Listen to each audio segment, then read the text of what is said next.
Hello hi. Group 2 mains పరీక్షల రాసి ఎదురు చూస్తున్న అభ్యర్థుల కోసం ఒకసారి స్క్రీన్ చూడండి.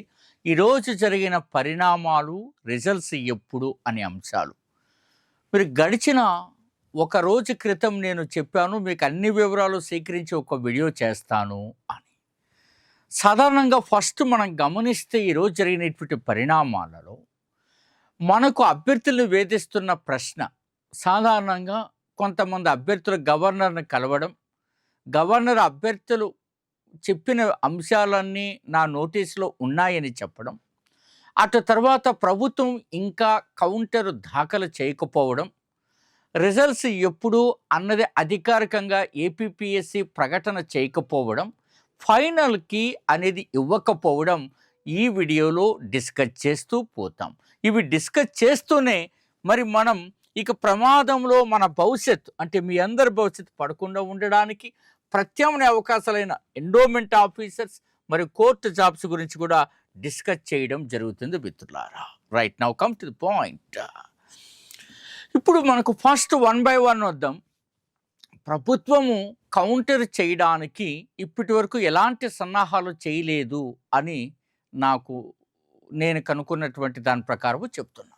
మన కూడా నేను మీకు చెప్పాను, పూర్తిగా తరో నాలెడ్జ్తో మీతో మాట్లాడతాను.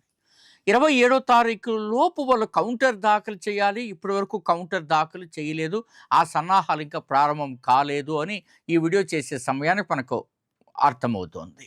సో ఇది ఒక పాయింట్. అయితే నెక్స్ట్ ఏమిటి అంటే విద్యార్థులు గవర్నర్ని కలవడం. వారు ఏమని చెప్పారు ఏమిటన్నది బయటికి రాకపోయినా విద్యార్థులు ఏవో చెప్తుంటారు. అవి నేను ఎందుకంటే పర్ఫెక్ట్గా నా దృష్టికి వస్తే తప్ప వాటి గురించి మాట్లాడు, కానీ వేగవంతంగా జరిగాయి. నెక్స్ట్ రిజల్ట్ ఎప్పుడు అనేటువంటి అంశాల గురించి మాట్లాడదాం. ఫలితాలు ఇప్పుడున్నటువంటి పరిణామాలు ఈరోజు ఈ సమయం అంటే ఇప్పుడు 9 గంటలు అవుతుంది. ఈ సమయం అయ్యే సమయానికి మాత్రం ఫలితాల గురించి రకరకాలుగా మనం శోధించిన రకరకాల మంచి పెద్దలు సంప్రదించిన తర్వాత చెప్తున్న సమాచారం ఏంటంటే అది ఇంకా క్లారిటీగా నిర్ణయం తీసుకోలేదు. ఈరోజు వచ్చేస్తాయి, రేపు వచ్చేస్తాయి, ఎల్లుండి వచ్చేస్తాయి, నాన్ సెన్స్. ఇంకా సెన్స్గా కరెక్ట్గా క్లారిటీగా రాలేదనేది మాత్రం మీరు గుర్తుపెట్టుకోవాల్సిన అవసరం ఉంటుంది.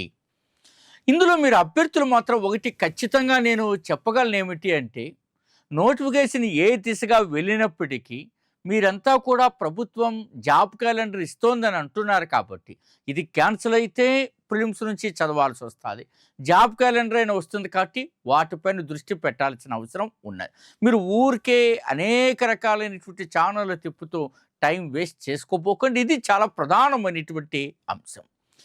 దాదాపు పరీక్ష జరిగి 1 నెల గడిచినప్పటికీ ఎక్కడ వేసిన గొంగలు అక్కడే ఉండడం, ఫైనల్కి ఇవ్వడానికి చాలా సమయం తీసుకోవడం, ఫైనల్కి వచ్చిన తర్వాత కూడా కటాఫ్ మార్కుల్లో చాలా తేడా వస్తుంది. ఇది మీరు గమనించుకోవాల్సిన అవసరము ఉన్నది. ఎంత తేడా వస్తుందన్నది కూడా మనం మాట్లాడదాం. దాదాపు 2 పేపర్లో కలిపి మనం కటాఫ్లో తేడాగాన ఆలోచనగాన చేస్తే సో మళ్ళీ తిరిగి మనకు 5 to 6 మార్క్స్ డిఫరెన్స్గా వస్తుంది. అంటే ఎంతమంది యొక్క జీవితాలు తలకిందులు అవుతాయో మీరు చూడండి. ఓకేనా? కాబట్టి ఈ పరిణామాలన్నీ కూడా మనకు అసమగ్రంగా ఉన్నాయి కాబట్టి, అసంఘటితంగా ఉన్నాయి కాబట్టి, అవి ఇన్కంప్లీట్గా ఉన్నాయి, అనార్గనైజ్డ్గా ఉన్నాయి. ప్రభుత్వం ఏ ఒక్క నిర్ణయం తీసుకోకుండా క్లారిటీ ఇవ్వకుండా ముందుకెళ్తోంది కాబట్టి మీకు ఇంకా ప్రత్యామ్నాయాల వైపు ఖచ్చితంగా వెళ్ళాలా. మీరు ఈ ఆలోచన తీసుకోకుండా ఫస్ట్ నేను చెప్పేది వినండి.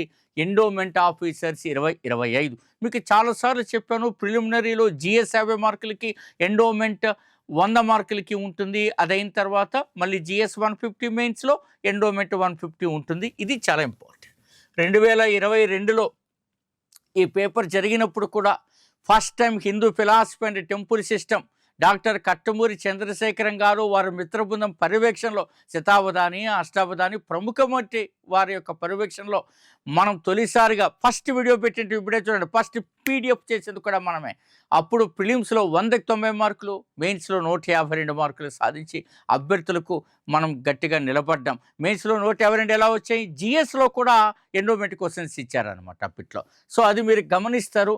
ఈ రకంగా మీరు ప్రయత్నం చేసుకొని ఖచ్చితంగా చదవాలి. అప్పట్లో నైమిసారణ్యం మహాభారతంలో ప్రారంభ పీడిఎఫ్ ఇది ఇట్లా ఉంటుంది. అందులో మీకు ఎలా రాస్తే అట్లాగా బిట్టు రావడం అనేది మీరు గమనిస్తారు. ఈ నైమిసారణ్యం చదివేటప్పుడే దాని యొక్క పేరు, అక్కడ ఉన్నటువంటి ఆశ్రమాలు, అక్కడ జరిగిన సంఘటనలంతా కూడా మనకు చదవాల్సినటువంటి అవసరము ఉన్నదని అప్పుడు చెప్పాం. బిట్టు కూడా అట్లాగే రావడం మీరు గమనిస్తారు. మిత్రులారా, మీరు ఇంకొక విశేషాన్ని గమనించండి. ఇందులో గమనించేటప్పుడు మీరు తీసుకోవాల్సింది ఇవి మనం అప్పట్లో ఇంత ప్రముఖంగా తయారు చేసి ఒక్క రామాయణమే 100,000 పేజీలు ఉంటుంది, మహాభారతం అలాగే, భాగవతం అట్లాగే. మనం అట్లాంటిది మనకి ఇన్ని రకాలైనటువంటి తీసుకుని ఎండోమెంట్ చట్టాన్ని సపరేట్గా నేను తెప్పించి దాన్ని అధ్యయనం చేసి మళ్ళీ అధికారులతో మాట్లాడి ఎప్పుడో రాసిన పుస్తకాలు కదా అవి, ఇప్పుడు ఏమి ప్రాక్టీస్లో ఉన్నాయో చట్టము సెక్షన్లో అన్నీ కూడా కనుక్కొని రాశాం కాబట్టి అంత విజయవంతం అయ్యాం. ఒక చట్టమే నేను రాశాను, మిగిలినవన్నీ అవధాని గారు వారి మిత్ర బృందమే. హిందువుల పండుగలు మరొక ఆచారాలు చూశారు, అవధాని డాక్టర్ కట్టమూరి చంద్రశేఖర్ గారు మరొకరు చూశారు. కాబట్టి దీనిపైన ఫోకస్గా ఉండండి, మీకు మానసిక ప్రశాంతత కూడా వస్తుంది. తర్వాత నేను అందరికీ హంబుల్ రిక్వెస్ట్ చేసేది, గ్రూప్ 2 మెయిన్స్లో మీరు చదివి కూడా కొన్ని బిట్లు తప్పు చేశారు.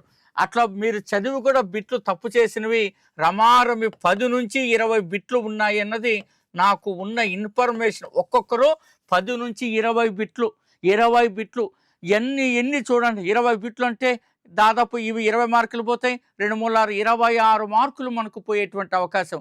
ఆ 26 ఇప్పుడు మీకు కలిస్తే ఎంత సక్సెస్లో ఉండేవాళ్ళు? దానికి కారణాలను విశ్లేషణ చేసుకొని ఎక్స్పర్ట్స్ని అడిగి మరింత ఆందోళన లేకుండా కొత్తగా బిట్టుపడే విధంగా చదువుతారని నేను ఆశిస్తాను మిత్రులారా. ఇది మీరు చాలా ప్రయత్నం తప్పనిసరిగా చేయాలా. సో దీనికోసం మీరు ఒక ప్రయత్నం చేస్తారు. అదే రకంగా ఇక కోర్టు జాబ్స్ ఇమ్మీడియట్గా ఎటువంటి సస్పెన్షన్ లేకుండా అందుబాటులో ఉన్నది. మీరు అటు ఎండోమెంట్కైనా దేనికైనా ఇక్కడ ఇచ్చినటువంటి నెంబర్కి అంటే 80749400 దీనికి డెమో పెట్టుకోండి, రిక్వెస్ట్ పెట్టండి. కోర్టు అయితే కోర్టుని పెట్టండి, ఎండోమెంట్ అయితే ఎండోమెంట్ పెట్టండి. మీరు సక్సెస్ అవుతారు. మంచి మెటీరియల్ అప్డేట్తో పంపుతారు. చూడండి, చూసి తర్వాత నిర్ణయం తీసుకుందరు. ఇందులో 40 గ్రంథాల నుంచి ఎందుకు మనం ప్లాన్ చేసుకున్నామంటే బిట్లు అట్లా ఉంటున్నాయి. జిఎస్ లాంటి సిలబస్ ఇచ్చి జీకే 40 బిట్లు ఇచ్చారు కాబట్టి ఎక్కువ ప్రయత్నం మనం దీని నుంచి చేయాలా. ఇంగ్లీష్ అనేటువంటిది లిమిటెడ్ సిలబస్, చాలా లిమిటెడ్ సిలబస్, గ్రామర్ అంతా చదవక్కర్లేదు. అది సార్ కూడా ఒక వీడియో చెప్పారు, మీకు గైడెన్స్ మళ్ళీ అప్లోడ్ చేస్తాను విందులో అది. సో కాబట్టి ఫస్ట్ దీనిపైన ఫోకస్గా ఉండాలి, దీనిపైన మంచి మెటీరియల్. అందులో మీరు చూడండి, ఒక రాష్ట్రం తీసుకుని 9 రకాల సబ్జెక్టు కలుపుతూ, తమిళనాడు చాలాసార్లు చూపించిన ఇప్పుడు కూడా చూపిస్తున్నాం. మొత్తం అంతా కూడా ఒక్క చెన్నై నగరంలోనే 5-6 పేజీల మెటీరియల్ దీన్ని చేయడం జరిగింది. ఇందులో రాయడానికి ఒక ధైర్యం ఉండాలి. 9 రకాల సబ్జెక్టులు, ఇది చూస్తే మీకు అర్థమవుతుంది. ఇందులో ఎక్కడ అప్ టు డేట్గా ఉండడం కానీ ఏదన్నా కానీ. మీరు ఎప్పుడైనా సరే అవడి అనే పేరు మీరు తెలిసింటే చెన్నైకి దగ్గరగా ఉంటుంది, అప్పుడు మద్రాస్కి దగ్గర, ఇప్పుడు కలిసిపోయింది అంటున్నారు. అక్కడ యుద్ధ ట్యాంకుల తయారీ కేంద్రం ఉంది. అక్కడ వెంటనే ఏం నేర్చుకోవాలా? రష్యాకి చెందిన T-90 యుద్ధ ట్యాంకులు నేర్చుకోవాలా. వెంటనే మీరు ఏం నేర్చుకోవాలా? భారతదేశ మధ్యయుగ చరిత్రలో అత్యంత యుద్ధ ట్యాంకులను అత్యంత విజయవంతంగా వాడింది ఎవరంటే బాబా మొఘల చక్రవర్తి. ఆధునిక యుద్ధ ట్యాంకులను వాడినటువంటి మొట్టమొదటి చక్రవర్తి మధ్యయుగ చరిత్రలో అక్బర్. ఎక్కడ వీలైతే అక్కడ సులభంగా తయారు చేసుకోగలిగినవి ఆయన వాడాడు. భారతదేశ మధ్యయుగ చరిత్రలో ఆధునిక చరిత్ర ప్రారంభంలో రాకెట్లను వాడినటువంటి తొలి భారతీయ చక్రవర్తి. ఇలాంటి బిట్లన్నీ ఇక్కడే రాసేసిన మీరు గమనించుంటారు. అవడి అనే చోటే నేను రాయడం జరిగింది. చూడండి, సో ఇది పేజ్ నెంబర్ 9. ఎవరి దగ్గరైనా ఉంటే చూడండి, ఇందులో మీరు ఇక్కడే రాసి ఇలా ఎవరికైనా అలా అది దానికి అప్ టు డేట్ కూడా వస్తుందండి. అప్ టు డేట్ కూడా మీరు గమనంలోకి తీసుకుంటారు. అదే రకంగా current affairs including PIB reports, all departments reports అన్నీ కూడా పర్ఫెక్ట్గా వచ్చాయి. మీరు చదివేటప్పుడు కూడా కొత్తవి లేటెస్ట్గా చదవాలా. FRO కరెంట్ అఫైర్స్లో 21 బిట్లు ఇస్తే 2 రెగ్యులర్ బిట్స్ తప్ప మిగిలినవన్నీ ఎక్కడెక్కడో మనకు కనిపించినవన్నీ పట్టుకొచ్చి ఇచ్చేసాడు అందులో.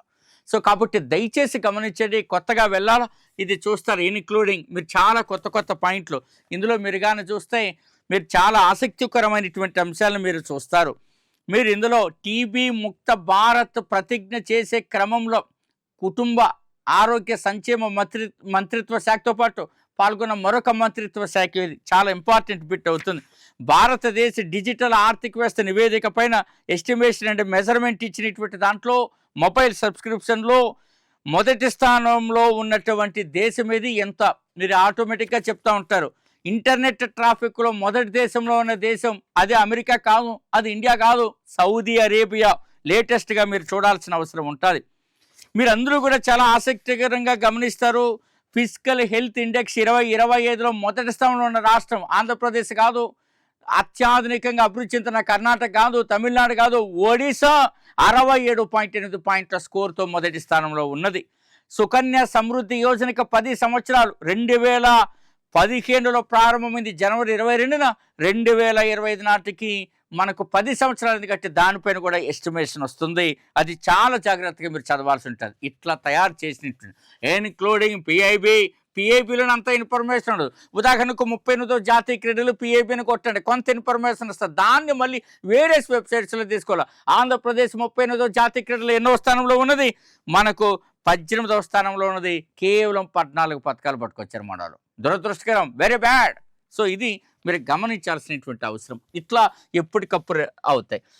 మీరు ఇంకా ఒక రాష్ట్రం తీసుకుని మన ఆంధ్రప్రదేశ్ స్పెషల్ బుక్ 15 నుంచి 20 బిట్లు వస్తాయండి దేంట్లోనూ. ఎక్కడంటే చూడండి, యాగంటి గోకులాన్ని కర్నూలు జిల్లా తీసుకోగానే ఇక్కడికి వస్తారు. కర్నూలు జిల్లాలో ఫస్ట్ గేట్వే రాయలసీమ అని దేనికి పేరు, కర్నూలు జిల్లా. ఆ జిల్లా ఎప్పుడు ఏర్పాటైంది, దీనికి కందనవోలు అనే పేరు ఎలా వచ్చింది, కొండారెడ్డి బుర్జి ఏమిటి, సర్దార్ కట్ రామస్వామి మొదలయ్యారు ఎక్కడొచ్చాడు, బెలూమ్ గుహలు, అన్నిట్లోనూ ఇక్కడే సెట్ చేయడం జరిగినది.